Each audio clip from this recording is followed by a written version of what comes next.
Hello दोस्तों, स्वागत है आपका एक और नए वीडियो में। तो दोस्तों, मेरा नाम है तौहीद और मैं करता हूँ यूरोप में ट्रकिंग। तो एक भाई ने कमेंट किया है कि डिस्क्राइब योर स्लोवेनिया जर्नी, यानी वो भाई पूछना चाहता है कि आप स्लोवेनिया कैसे गए, अपनी जर्नी को शेयर करें। तो आज मैं अपनी जर्नी को शेयर करने वाला हूँ कि मैं कैसे स्लोवेनिया आया और क्या क्या करके स्लोवेनिया तक। तो मेरे भाई, यह बात शुरू होती है सन 2022 से। सन 2022 में जैसे सभी यूथ सोचते हैं कि मैं एब्रोड चला जाऊं, क्योंकि अगर वो इंडिया में उनका कहीं भी जुगाड़ नहीं होता है तो वो सोचते हैं कि मैं एब्रोड चला जाऊं, बाहर और बड़ी मुल्कों में जाऊं, जैसे यूरोप, अमेरिका, कनाडा, इस तरह की कंट्री में जाऊं जहां हमें अच्छा पे आउट हो। तो इसी तरीके से मैं भी सोच रहा था कि कैसे मैं एब्रोड चला जाऊं 2022 में। तो फिर मुझे मिले एक मेरे आइडियल कह सकते हैं, जिनको देखकर मैं ट्रकिंग के लिए प्रेरित हुआ कि मैं ट्रकिंग करूंगा। तो वो मिले हमसे 2022 में ही, अगस्त का महीना था। तो फिर हम उनसे पूछे कि क्या प्रोसेस करना चाहिए, क्या कैसे क्या करूं, कैसे कैसे करके मैं क्या कर सकता हूं। तो उन्होंने मुझे सही रास्ता दिखाया कि इस तरीके से आप फॉलो करें, फिर आपके लिए सब कुछ इजी होगा। अगर आप सही तरीके से काम करते चले जाएंगे तो आपके लिए सब कुछ इजी होगा। तो दोस्तों, मैं सन 2022 में सऊदी अरब चला गया।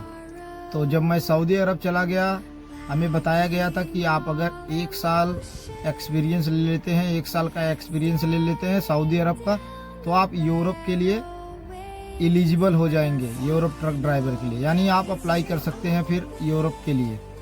तो जब हमारा 1 साल से ऊपर हो गया, यानी 1 साल 3-4 महीने हुए होंगे, तब मैं सोचा कि मैं यूरोप के लिए अप्लाई करता हूँ। तो उस टाइम मेरा जो इकामा था वो एक्सपायर था, तो मेरा बहुत सारा काम नहीं हो पा रहा था। जो सऊदी में रहते हैं उनको मालूम है, अगर इकामा एक्सपायर है तो कोई भी गवर्नमेंट का काम नहीं होता है। तो मैं इकामा रिन्यू करने के लिए कंपनी को प्रेशर किया कि आप इकामा रिन्यू करिए, क्योंकि हमें ज़रूरत है। तो वो ये करने से मना कर दिए। वो बोले कि हम आपका इकामा रिन्यू करेंगे, आपको छुट्टी भी देंगे, आप थोड़ा पेशेंस रखिए। लेकिन उन्हें हम ये नहीं बताए थे कि हम यूरोप के लिए अप्लाई करने वाले हैं या ये सब मेरा प्लान है। क्योंकि जो भी गल्फ़ में रहते हैं, अगर आप कफ़ील या किसी कंपनी को बताते हैं तो फिर कफ़ील या कंपनी आपको एक्सपीरियंस लेटर भी नहीं देते, यानी बाधा बनते हैं, आपको अपने कंपनी को छोड़ने के लिए नहीं बोलते। वो सोचते हैं कि आप उन्हीं के कंपनी के साथ काम करें। तो फिर मेरे पास कोई ऑप्शन बचा नहीं था, मेरा इकामा रिन्यू नहीं हो रहा था और बिना इकामा के मेरा कोई भी काम नहीं हो रहा था। तो मैंने ये डिसाइड किया कि मैं कंपनी चेंज करूँगा। सऊदी में जो रहते हैं उनको मालूम है कि अगर आप इकामा एक्सपायर है तो आप कफाला ले सकते हैं, यानी आप ट्रांसफ़र ले सकते हैं दूसरी कंपनी में। तो मैं भी वही किया। जब मेरा इकामा एक्सपायर था तो मैं दूसरी कंपनी में गया ट्रांसफ़र के लिए। वहाँ मैंने जितने महीने का इकामा एक्सपायर था उसका पैसा भी दिया और ट्रांसफ़र लिए, क्योंकि मुझे यूरोप आना था। मेरा गोल पहले से ही यूरोप था कि मुझे यूरोप जाना है। तो इसके लिए मैं कुछ भी करने के लिए तैयार था। तो मैं 3 महीने 4 महीने जितना भी मेरा इकामा एक्सपायर था उसका पैसा कंपनी को पे किया, मेरी सैलरी से यानी काटा गया, और मैं उस दूसरी कंपनी के साथ काम करना शुरू कर दिया। महीने पुराना हो गया, यानी 6 महीने उस कंपनी के साथ काम किया। तो फिर मैं यूरोप के लिए अप्लाई किया।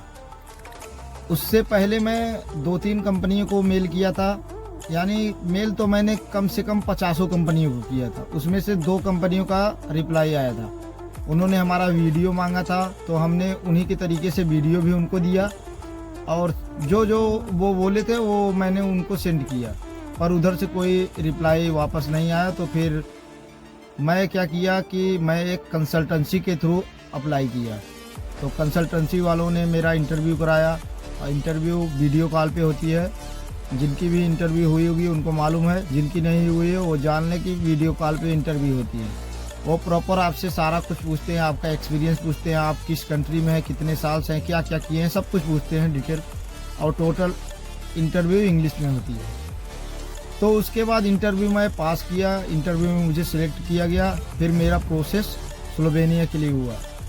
मैं स्लोवेनिया के लिए अप्लाई किया, तो जो जो डॉक्यूमेंट कंसल्टेंसी ने बताया वो डॉक्यूमेंट मैं बनाया, कुछ रियाद से यानी सऊदी अरबिया से, कुछ इंडिया से, ये सारे डॉक्यूमेंट बना के हमने सेंड किया। फिर वो कंपनी तक आया, कंपनी ने फिर बायोमेट्रिक का डेट लिया। तो फिर जिस दिन मेरा बायोमेट्रिक था उस दिन मैं अपनी कंपनी से उससे 1 महीना पहले छुट्टी लेकर इंडिया चला गया था। तो फिर इंडिया में जाकर, क्योंकि सऊदी अरबिया में स्लोवेनिया की एम्बेसी नहीं थी, तो मैं इंडिया जाकर इंडिया में सबमिशन किया, यानी स्लोवेनियन एम्बेसी न्यू दिल्ली में है, तो मैं वहां जाकर सबमिशन किया। मेरा बायोमेट्रिक हुआ और कुछ इंग्लिश के टेस्ट हुए, यानी उन थ्योरी टाइप का कुछ इंग्लिश का टेस्ट हुआ, वो कुछ दिए हमको लिखने के लिए, तो हम पूरा प्रॉपर लिख कर उनको दिए। और थोड़ा 2-3 सवाल भी वो मेरे जॉब कॉन्ट्रैक्ट से रिलेटेड किए। उसके बाद सबमिशन के बाद मैं घर आ गया और वेट करने लगा रिप्लाई आने का, यानी एम्बेसी का रिप्लाई आने का। तो अगर आपका वीज़ा लग जाता है तो भी आता है रिप्लाई, अगर आपका रिजेक्शन लगता है तो भी आता है रिप्लाई। तो मेरा रिप्लाई 46 दिन बाद आया कि मेरा वीज़ा लग गया है और आप रेडी हो जाइए स्लोवेनिया जाने के लिए। तो बहुत खुशी हुई मुझे ये जानकर कि मेरा वीज़ा लग गया। तो फिर मैं तैयारी किया स्लोवेनिया जाने का और फिर मैं स्लोवेनिया आया। स्लोवेनिया आने के बाद यहाँ कोड 95 की क्लासेस ली, कोड 95 का एग्ज़ाम पास किया। उसके बाद मुझे सारे ड्राइवर के डॉक्यूमेंट जो जो चाहिए यहाँ पर वो बनाए गए कंपनी के द्वारा। उसके बाद मैं गाड़ी चला रहा हूँ। तो यही थी हमारी स्लोवेनिया की जर्नी। इसी तरीके को फॉलो करके मैं स्लोवेनिया तक आया हूँ और अभी स्लोवेनिया में एज ए ट्रक ड्राइवर काम कर रहा हूँ। तो मेरे जितने भी भाई सऊदी अरब या गल्फ़ के किसी भी कंट्री में हैं, वो पहले पेशेंस रख के काम करें और काम करने के बाद जैसे ही उनके पास एक्सपीरियंस होता है और उनको इंग्लिश की नॉलेज होती है, वो अप्लाई करें यूरोप में, क्योंकि यूरोप में पे आउट भी ज़्यादा है और काम थोड़ा लिमिट के अंदर है, लिमिट से क्रॉस नहीं है। जैसे हम सऊदी अरबिया में काम करते हैं, कोई लिमिट नहीं होती है ड्राइविंग की या कुछ भी, यहाँ पर ऐसा नहीं है, यहाँ हर चीज़ लिमिट में है। तो जितने भी मेरे भाई मेरा वीडियो देख रहे हैं, वो जैसे ही उनके पास एक्सपीरियंस होता है वो यूरोप के लिए अप्लाई करें और यूरोप आएँ। यहाँ पर अच्छी सैलरी है, अच्छा सब कुछ अच्छा है। तो आप यूरोप आएँ, इसी तरीके को फॉलो करके यूरोप आ सकते हैं। तो जितने भी मेरे भाई इंडिया में हैं, उनसे मैं रिक्वेस्ट करूंगा जिनके पास एक्सपीरियंस कम है, 1-2 साल का एक्सपीरियंस है, वह गल्फ़ चले जाएं। गल्फ़ से आप एक्सपीरियंस लेकर यूरोप इजीली आ सकते हैं। बस आपको थोड़ी इंग्लिश आनी चाहिए और आपको ड्राइविंग आना चाहिए, आप यूरोप आ सकते हैं, कोई दिक्कत की बात नहीं है। तो यही रही हमारी स्लोवेनिया जर्नी। अगर आपको वीडियो अच्छी लगी है तो वीडियो को लाइक करें, चैनल पे नए हैं तो चैनल को सब्सक्राइब कर लें। यूरोप से रिलेटेड नई नई इन्फॉर्मेटिव वीडियो इस चैनल पे आती रहेंगी। तो मिलते हैं अगले वीडियो में, तब तक के लिए बाय बाय।